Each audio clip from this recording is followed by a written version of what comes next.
Welcome to the Catholic Charities Netsmart training video. I will be your instructor for the day. My name is Robert Manfredi. Sit back and enjoy, because today you're going to learn how to use the Netsmart Avatar product.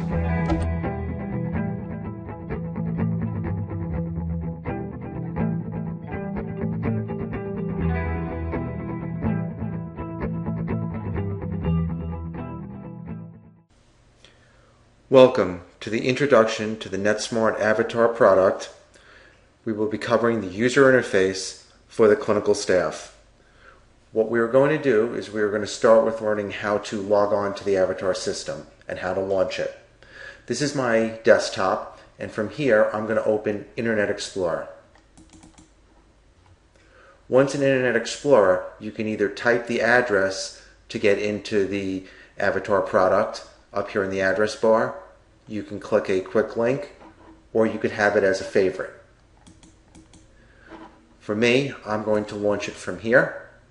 And now that I'm on the Avatar web page, there's an Avatar Start button. This Start button will allow me to launch the Avatar application. So I'm going to click this. I'm going to wait a couple of seconds and a pop-up box will appear. There's my pop-up box. I can now close Internet Explorer if I wish. It no longer needs to run in the background. So at this point, it's asking me for a system code, a username, and a password.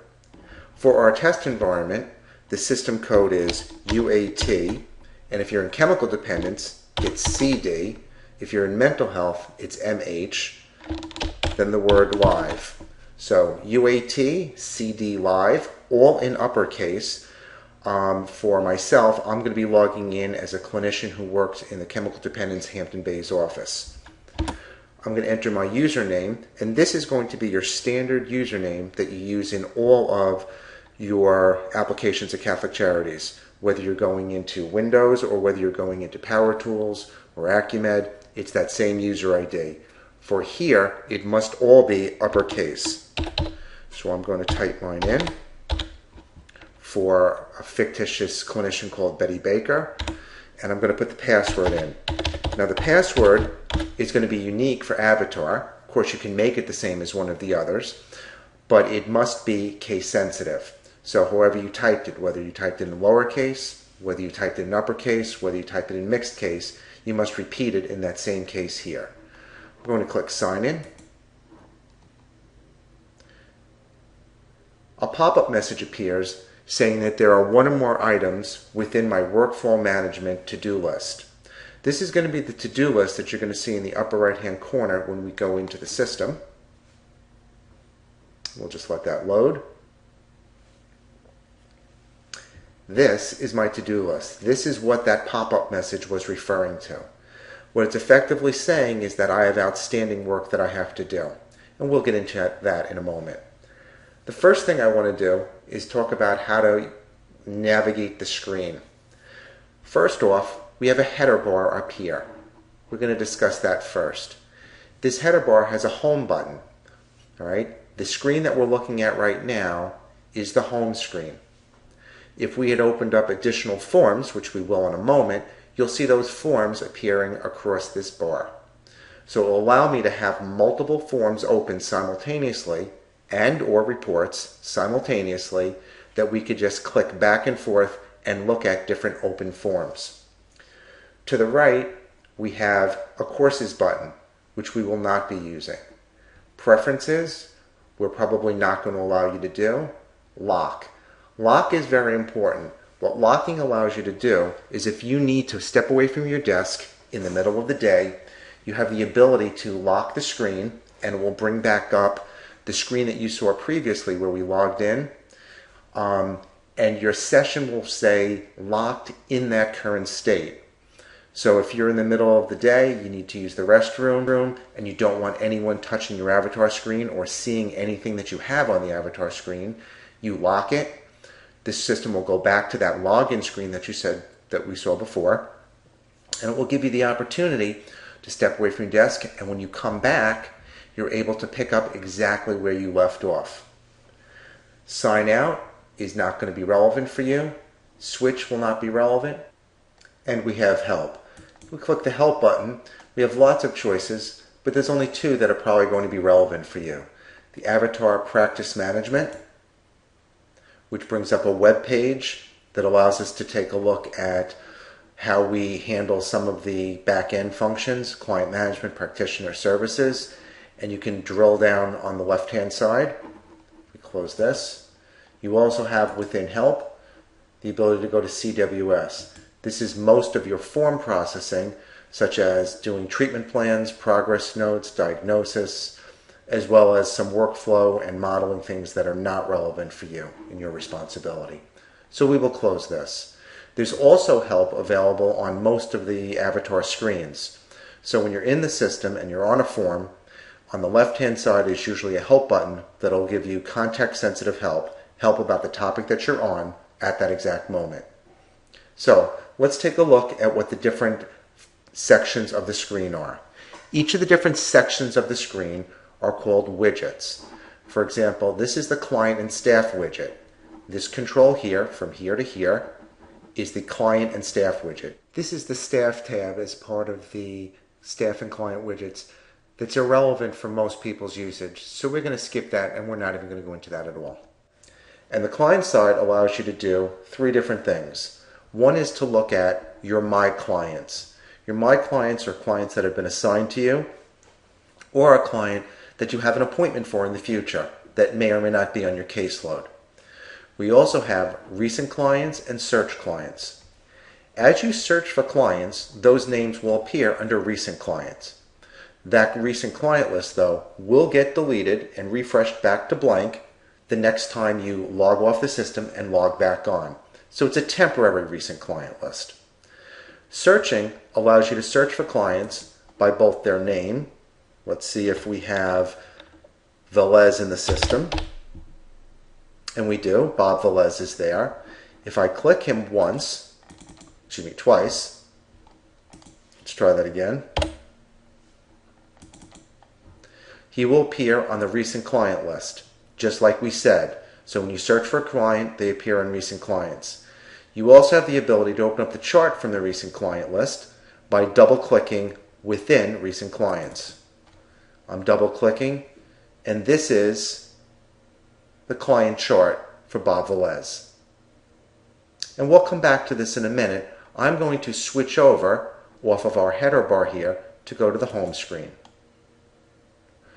So we right now have one client in recent clients, the search client list refreshed back to blank, and I don't have any My Clients. In reality, you would have a My Client list, but in this sample environment, I don't with the sample clinician that we're working off of. To the right, we have forms and data. Now, the important thing to realize about forms is forms are the way that you open up and do all your work within the system. Your forms are things like your progress note, your treatment plans, your assessments. Forms are also the way to launch reports. So if you have reports in the system that you want to run, the way you do it is you click the form associated with the reports. It's a very different concept than what most systems use. Most systems have forms for data entry in one place in a system, and separate and distinct from that, they have output, how you get your reports, how you pull the data out of the system. Within the Avatar system, they are combined, and for our purposes, most of the things that you're going to see in your My Form list is going to be only the data entry forms, not the output reports. Now, this My Forms list is going to be your popular forms. There are a lot of forms within Avatar. To make it simpler on you to find the forms that you use the most frequently, we will be putting those in your My Forms list and populating that for you. For the forms that you don't use that frequently, you're going to use the search forms control for. So if I wanted to see all of the NICE forms that are available at this point in time and space, I can type in NICE and a whole list of forms appears. Now if we look at the very bottom, let me move my cursor out for a second. This is showing me 1 through 25, but of 40 forms. So the way I get through and take a look at the next 15 is to click the next 25 button. Now I can go back to the previous 25. If you want to see them all at once, you can click the magnifying glass icon, and that'll bring up a pop-up box that allows you to see it all together with a large scroll box or a scroll control, so you can see them all side by side. The other thing that you're able to do here, which the other screen did not do, is sort. So I can sort by form name by clicking on the form name. And right now, since it was alphabetic, it's now in reverse alphabetic. I will click it one more time. Now it's in pure alphabetic by form name. So I can see the adult comprehensive forms, which by the way will not be available when we go live with this because we're going to be using the 2012 comprehensive form, and as well as all of the others. If you notice, it's a mixture of here is a form for data entry and here is a report associated with that form. This menu path is not really relevant for you. It's just where in the system those forms or reports are being stored. So if I wanted to open up one of these forms at this point, I would double click and my form will launch. Because this is one of the types of forms that asks me for who the client is, so I know who I'm doing an IAP for, it's giving me a search screen to begin with so I can find the client in the system. I'm not going to do a form at this point, so I'm just going to click the cancel button.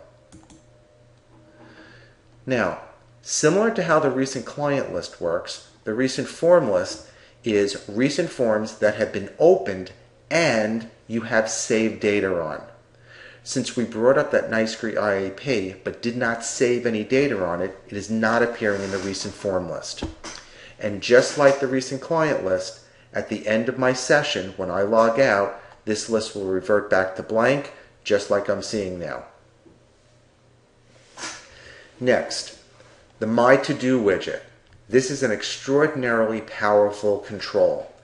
This gives you a list of all the open work, or most of the open work, that you are responsible for that has not been completed. So for example, we have, I'm going to widen this field, and then I'm going to hover over it. And it's telling me that there is a broken or canceled appointment that needs a note. Now this isn't realistic because you would not be seeing that in the real world. For my sample system, which I'm working on now, we are popping up information which is not exactly what you'd see when we go with the live system. But what would be realistic is if this said something like individual counseling note needed for Daffy Duck on date April 3rd, 2013. That would be realistic, and there would be a whole list of forms that you were responsible for because you had appointments that you didn't complete notes for. Additionally, if you have done assessments or IAPs and not completed them, they're considered in a draft form and they would also appear here. And lastly, if you had assessments that were due that have not been done yet because they're due every 30 days, 90 days, 180 days, whatever the frequency is, X number of days before that due date, they will appear on your to-do list to say you need to do one of these periodic forms that's necessary. So your to-do list has got a mixture of 3 different things. Notes that you have not started yet, draft notes, assessments that are in draft mode, as well as IAPs that are in draft mode that you've started but have not completed, as well as forms that are needed to be done on a periodic basis, and the time is up for that. So 3 different classes of things that will appear on your to-do list. Nice and simple, very easy to understand, and there's going to be an entirely separate video to explain how to read the My To-Do list. Next is the My Calendar. This control gives you a list of who is on your calendar, who's on your schedule for today. Now if I look at this right now, I see that I've got nothing scheduled for the day. And we know that that's not really very realistic.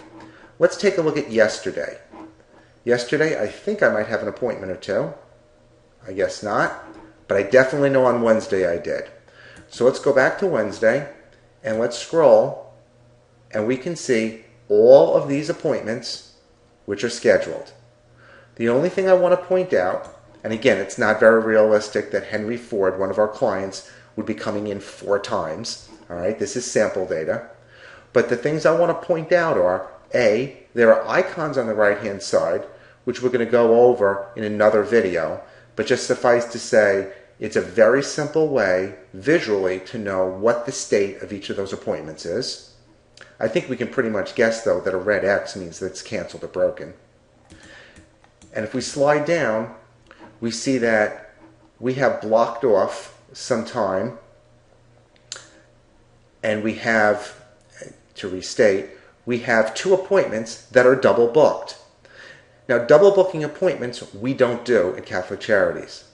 But what we do is we sometimes block out times for when we're going to be doing assessments for some of our doctors. So we'd have blocked out a time saying, blocked out time for appointments, for assessment appointments, and then next to it, the actual appointments that are filling in those slots. So that's what a double booking would look like. And again, it's not truly a double booking.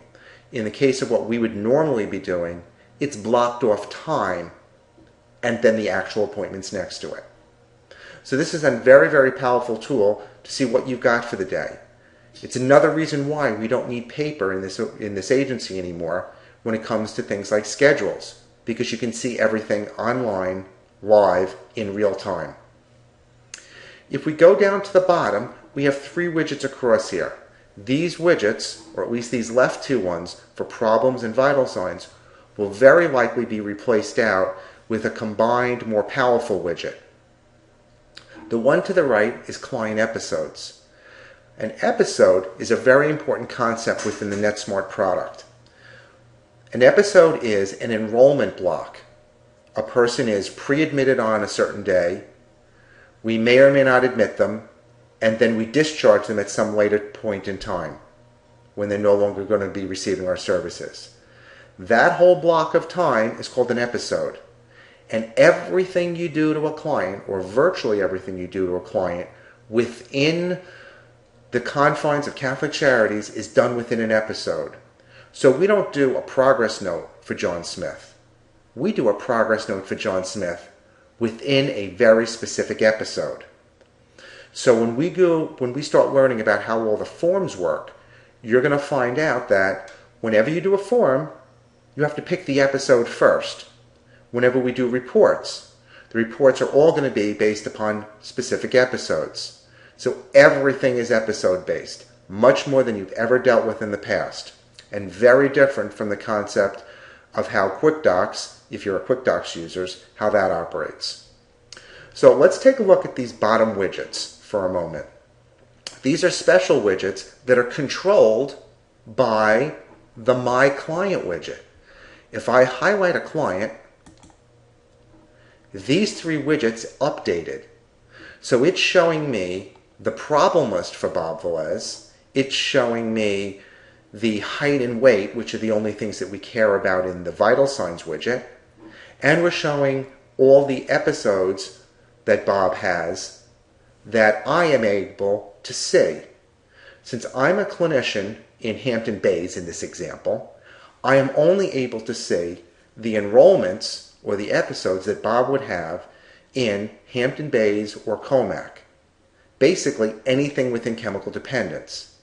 If I was a mental health provider, then I would only be able to see any of the episodes that Bob would have had within mental health. That includes all 3 clinics. So even if I only work at the Freeport clinic, I would still be able to see any episodes that Bob has in the other 2 clinics as well. And that's okay. So let's bring up another client just so that we can compare and contrast how these 3 widgets work. I'm going to bring up Henry Ford. Now I started typing Henry and it's not finding anyone. That's because it's looking by last name. So let's type a few letters of his last name, And again, it makes sense. The more letters I type, let me go backwards. I type an F, I get 3 clients. I type 2 letters, it's now narrowed down. The more letters you type, the more narrow the search, the fewer entries you're going to find. So there's Henry Ford. And now, I double-clicked, he appears on my recent client list. I'm now looking at Henry Ford's information on the bottom. I can see if I look at this widget of open episodes, he is in chemical dependence, in the Hampton Bays office, and he's been admitted. He's in the admit program. Wayne was the admitting practitioner. We don't have an attending at this point. This is his admit date. He doesn't have a discharge date, which means it's open-ended. He's got an open episode. And red is not good. Red means missing diagnosis, which means that we're not getting paid when we bill. So it's very important that we put a primary diagnosis in for this client. Let me click back up to Bob Velez, and you'll see this bottom line update with Bob's information. And he's got a different admitting practitioner and attending practitioner. He has a different admit date. He's also not been discharged. And he also has a missing diagnosis. Now again, this is sample data, but if this is real, this would be very bad. So, let's back up one step and take a look at what we've already learned. We learned how the header bar works. We've learned about widgets. We looked at the client widget. We looked at the forms and data widget. We did the My To-Dos, the My Calendar, and these bottom 3 widgets were controlled by the My Clients widget. And we already said that these 2 widgets will probably be combined in together and also have other vital information on the selected client. So, what else would you like to say at this point? Well, I think we've done a pretty good job of doing an overview of the product. What I think is important now is to figure out how to log out of the system. We are able to log out by clicking the X in the upper right-hand corner. Now, I'm going to do this, and it's going to give me a warning message. So let's give it a try. I click the X, and it says, "Warning, you have open forms. Are you sure you want to sign out?" Well, I'm going to say no, because I never want to sign out if I have open forms. So I say no, and I look up at the top, and in this area from here to here are going to be all my forms that are open. Home will always be open. You can't close it without closing the application. And this, if we click back to it, this was Bob's chart. And we're going to go over charting in a completely different video in a lot of detail, but suffice to say that these widgets here look like the front page widgets, because they are, except they're trimmed down just for Bob. And these are some of the more important forms that when I click them, give me the ability to see what information we have stored under each of these forms. And so far, going through this list, the first form that we actually entered data on for Bob was the Update Client Data form. And this is the data that was actually entered for that. I can pretty much tell you that the episodic information, he's already admitted, so there's going to be admit data here, and here it is. But at this point, I think we're good talking about the chart, and I think it's time to close it. So I'm going to click the red X, and on the chart, this is how you close. And now if we look, we can see that we have no other forms open. So if I try to close the application, there shouldn't be a problem. Are you sure you want to sign out? Yes. And I'm done. Thank you for watching this Catholic Charities Netsmart training video. Please be sure to watch the others in the series for a further understanding of the Netsmart Avatar product.